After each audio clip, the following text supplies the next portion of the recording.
तर सर्वांनाच तळलेल्या गोष्टी खूप आवडतात. तसंच मला पण आवडतं.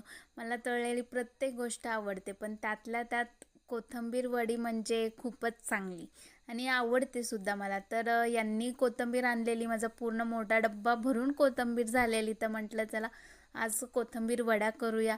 तर पहिली मस्त त्याला मी धुवून पहिलंच ठेवलं होतं. तर ते तसंच कापून घेतलं. त्याच्यानंतर त्याच्यामध्ये थोडंसं मीठ टाकलं, त्यानंतर ओवा, जिरे टाकले, त्यानंतर लाल मिरची, अद्रक आणि लसूणची पेस्ट करून टाकल्यानंतर त्याच्यामध्ये 3 चम्मच गव्हाचं पीठ, 3 चम्मच हरभऱ्याचं पीठ म्हणजे बेसन आणि थोडासा रवा टाकून ते सगळं मिक्स करून त्याचं एक मस्त गोळा तयार करून घेतला, म्हणजे पीठ मळून घेतलं. त्यानंतर ज्याच्यामध्ये मला उकडायला ठेवायचं होतं त्याला चांगलं तेल लावल्यानंतर ते उकडून घेतले. त्यानंतर कापून मस्त छोटे छोटे काप करून तळून घेतलं.